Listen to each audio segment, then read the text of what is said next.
मैं कह रहा हूं अपने जिले में, अपने घर में 4 तारीख को आना मेरे साथ। अगर ये नहीं बताया आंदोलन किसे कहता है, निश्चितकालीन होगा। सरकार अगर गोली चलाने का दम है तो हमारे सीने पर चलाना चाहिए।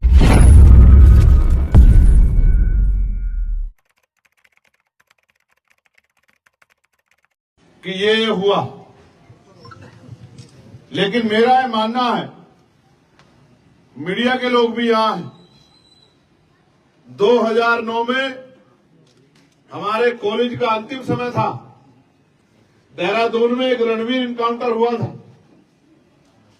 उस इनकाउंटर में एक नौजवान जो अपने गांव से चलकर देहरादून गया था, वहां के एक दरोगा जी से किसी बात पे उसकी बहस हो गई। उन दरोगा जी का नाम जीडी भट्ट था। दरोगा जी को यह बात बर्दाश्त नहीं हुई कि एक नौजवान ने उनसे किस तरह से सवाल किया, तो उन्होंने उसको पकड़ा, अपने साथियों को लिया और जंगल में ले जाकर उसके सीने में खूब सारी गोलियां दाग दी। कि मैं नहीं कह रहा हूं, ये उस घटना की सीबीआई जांच हुई है। 17 पुलिसकर्मियों पे कार्रवाई हुई, आजीवन सजा हुई है। यहां जितने लोग खड़े, अपना फोन का इंटरनेट खोल के गूगल पे चेक कर लो, रणवीर इनकाउंटर। जितने मीडिया के लोग खड़े हैं, जितने पढ़े लिखे जिम्मेदार लोग खड़े हैं, कोई पता कर लो, आपको पता लग जाएगा कि रणवीर के परिवार के साथ क्या हुआ। लेकिन उस समय विपक्ष जिंदा था, उस समय विपक्ष बोलता था, उस समय की सरकारें भी सुनती थी। लेकिन आज गूंगी बहरी सरकारें बैठी हुई है और विपक्ष मुंह पे ताला लगा के बैठा। 21 एमएलए मिलकर एक एफआईआर नहीं करवा पाए। ये दिया है उत्तराखंड को आप लोगों ने। मैं आपको विश्वास दिला कहता हूं, हम लोग यहां के अधिकारियों से अभी बात करेंगे और नेता के तौर पे, मेरी बाजू के तौर पे अमरीश कपिल और महक सिंह जी और भीम आर्मी आजाद समाज पार्टी के नौजवान, और मेरे सहयोग के रूप में कानपुर के मेरे भाई, बहुत ही शानदार विधायक यहां आपके बीच में मौजूद है। मैं आपको विश्वास दिलाता हूं, क्या आपको हमारे बल पे शक है? नहीं। बताओ, क्या आपको हमारे बल पे शक है? नहीं। मैं आपको विश्वास दिलाता हूं, मेरी ये मांग है कि रणवीर इनकाउंटर की तरह इस घटना की भी सीबीआई जांच होनी चाहिए। होनी चाहिए, होनी चाहिए, बताओ। क्योंकि हो सकता है पुलिस अपनी जगह सही, और हो सकता है परिवार की एक बात कही वो बिल्कुल सच है, लेकिन साबित कैसे होगा? जब रणवीर इनकाउंटर में पुलिस ने एड़ी चोटी का जोर लगा के साबित करने का काम किया कि रणवीर अपराधी था, उसके ऊपर झूठे इल्जाम लगाए कि वो यहां अपहरण करने, फिरौती मांगने, लूट करने आया था, तो तब मामला दोनों पक्षों में जब विवाद हो गया तो उनसे ऊपर जाना पड़ा। अगर वास्तविकता में यहां की सरकार न्याय पसंद है, वो वास्तविकता में अगर न्याय दिलाना चाहती है और इस घटना के पीछे कोई आरोप प्रत्यारोप नहीं है, तो सरकार को आगे बढ़कर इसकी जांच करानी चाहिए। अगर मेरे विपक्ष के सम्मानित विधायक जिस दिन मुख्यमंत्री से मिले थे, उसी दिन वहीं बैठ जाते और कह देते जब तक एफआईआर नहीं होगी, एफआईआर से फांसी नहीं चल रहा था कोई, एफआईआर होती, उसकी जांच होती और जांच में जो दोषी पाया जाता उस पर कार्रवाई हो। हम ऐसी मांग करते, हमें नहीं कहते किसी को सजा दे दो, और हम है भी नहीं सजा देने वाले।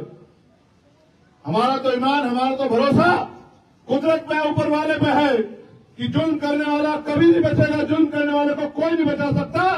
जो सत्ता में बैठे लोग हैं, जिनको लगता है कि वो मालिक है, जिस पुलिस को, जिनकी पीठ थपथपाई जा रही है, ये कहा जा रहा है कि वो पुलिस बहुत अच्छी पुलिस है। सब जानते हैं पुलिस किसकी होती है, पुलिस सरकार की होती है।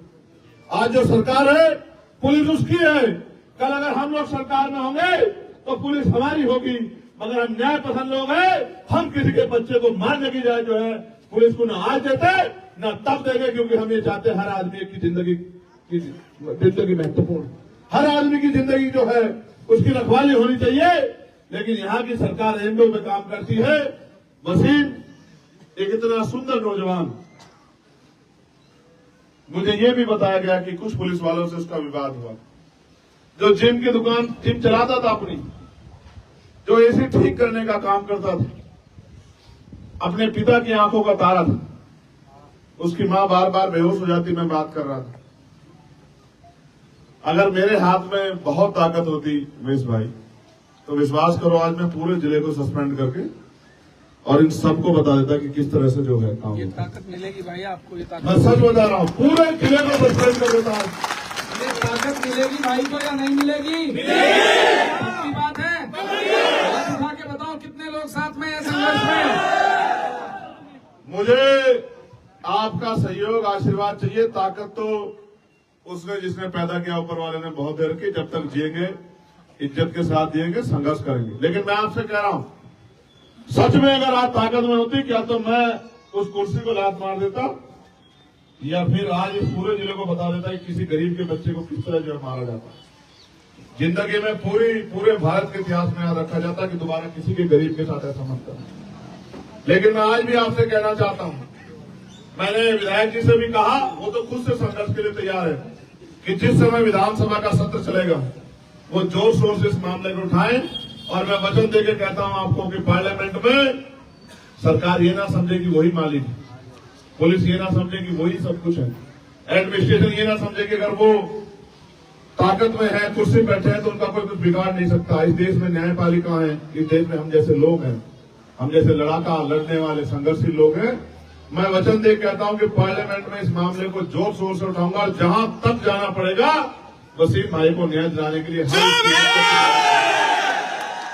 और मैं ये भी कहना चाहता हूं, जो अधिकारी कमरे का कुंडा बंद करके बैठे हैं, फोन बंद करके बैठे हैं, उनको भी कहना चाहता है, LIU इंटेलिजेंस के लोग होंगे, हमारे पुलिस के सहयोगी साथी जो है सुरक्षा देख रहे हैं वो भी है, कि मैं अध्यक्ष जी से कहूंगा कि हरियाणा चुनाव की वोट 4 तारीख को 3 तारीख को पड़ रही है। आप 4 तारीख का आंदोलन रख लो, मुझे कोई काम नहीं है। मैं वहां भी ताकत इसलिए बनाना चाहता हूं क्योंकि वहां भी हमारे लोगों पे जुल्म हो रहा है। 3 तारीख को वोट पड़ेंगे, अध्यक्ष जी आप 4 तारीख का कार्यक्रम रख लो और हम देश भर के लोग यहां जुटेंगे। जिला मुख्यालय पर आंदोलन होगा, अनिश्चितकालीन आंदोलन होगा, ऐसा आंदोलन होगा कि आंदोलन तो हरिद्वार में होगा और पता पूरी दुनिया के लोगों को लगेगा। मेरी बात को आप याद रखना, हरिद्वार हमारी शक्ति को जानता है नहीं जानता है। हम संविधान को मानने वाले लोग हैं, हम नहीं कहते किसी निर्दोष पे कार्रवाई करो। मेरी पुलिस से मांग है कि सबसे पहले कई ऐसी घटनाएं हैं, उत्तर प्रदेश में कई ऐसी घटनाएं हुई हैं, उत्तराखंड में भी कई ऐसी घटनाएं हुई हैं, मध्य प्रदेश राजस्थान में भी जहां पुलिस के लोगों द्वारा अपराध हुआ है। अपराधी को बचाने का मतलब है अपराध को संरक्षण देना। आज एक वसीम के साथ हुआ, अगर हम लोग चुप रहे, कल किसी और वसीम के साथ होगा, कल किसी और महक सिंह के साथ होगा, कल किसी और अमरीश के साथ होगा, कल किसी और उमेश के साथ होगा। आपने नहीं देखा एक ब्राह्मण समाज के बच्चे को ही गोली मार दी गई, यही आरोप लगा के उसके पिता रोते हुए कह रहे थे कि मेरी आंखों के आंसू का हिसाब होगा, ऊपर वाला हिसाब करेगा। मैं ये कहता हूं कि ऊपर वाला भी हिसाब करेगा और नीचे जो हम जैसे लोग हैं वो भी हिसाब के लिए तैयार है। हम भी हिसाब किताब में पीछे नहीं है किसी से। मैं आपको विश्वास दिलाता हूं, माननीय अध्यक्ष जी कहूंगा सारे काम छोड़ दो, अभी से गांव जाना शुरू करो और 4 तारीख को हम लोग, उमेश भाई आप भी समय निकाल के रखना, आप और हम सब लोग मिलके बताओ चलोगे नहीं चलोगे? बताओ, एक ये ऊपर जो लोग बैठे बताओ चलोगे नहीं चलोगे? ये तुमसे एक और बात कहना चाहता हूं, आज नहीं कहना चाहता था, इन निकम्मे नेताओं के भरोसे मत रहो। ये इनको तुम्हारी मौत पे भी, तुम्हारी लाशों में भी इनके आंख से आंसू नहीं टपकते, मेरी बात को याद रखना। इनका कोई भरोसा नहीं है। एक बार खड़े होकर देखो मेरे साथ, अगर किसी ने किसी गरीब की तरफ आंख उठा ली तो मेरा गिरवान आके पकड़ लेना। मेरी बात को याद रखना, मेरा नाम चंद्रशेखर आजाद। मौत एक दिन आएगी, मेरी बात को याद रखना। जब तक जिएंगे ईमान के साथ जिएंगे, इज्जत के साथ जिएंगे, हकूक के साथ जिएंगे, मेरी बात को आप याद रखना। यहां खड़े होकर कह रहा हूं, अपने जिले में, अपने घर में 4 तारीख को आना मेरे साथ। अगर ये नहीं बताया आंदोलन किसे कहता है, अनिश्चितकालीन होगा। सरकार अगर गोली चलाने का दम है तो हमारे सीने पर चलाना चाहिए। हमारे लोगों को मारोगे और अब चुप होकर बैठ जाएंगे? नहीं बैठेंगे। हमारा सीना रहेगा आगे चलाना गोली। हम देखेंगे तुम्हारे कितना पीतल है तुम्हारी बंदूकों में। नहीं डरते गोलियों से, मौत एक दिन आएगी, चेहरे भी देखेंगे तुम्हारी। लेकिन तुम्हें कह रहा हूं खड़े हो जाओ। तुम्हारी चुप्पी एक दिन इस अन्याय को इतना मजबूत कर देगी कि तुम्हें सालों से डर लगने लग जाएगा। मेरी बात को याद रखना। ये मुल्क हमारा है। अभी वक्त पे आप लोगों ने देखा क्या हालात बने हुए। मैं आपको विश्वास दिलाता हूं आप अपनी लड़ाई लड़ेंगे, लेकिन सरकार की मंशा में मुझे शक है, क्योंकि सरकार ने हमेशा मजलूमों को, कमजोरों को उनके कानून बना के उनको डराने का, उनको कमजोर करने का काम किया है। मैं आपको विश्वास दिला कहता हूं कि वक्त पे भी अगर सरकार इस नियत से काम करेगी कि मुसलमानों की जमीनों को लूट ले, उनके अधिकारों को लूट ले, उनकी संपत्ति को लूट ले, तो मैं विश्वास दिला कहता हूं पार्लियामेंट में भी आप पता करा लेना। एडी चोटी का जोड़ लगा के हमने विरोध किया था जिस दिन वक्त पे ये बिल लेके आई थी। और हम विरोध ऐसे नहीं करते हैं। अब पढ़े लिखे लोग हैं, हम हमें नहीं करते विरोध, हमें जवाब देना है जनता के बीच जाके। मैं आपको विश्वास दिलाता हूं जब वक्त का मामला हो, और फिर कह रहा हूं हम इंसान हैं, ना जाति ना धर्म।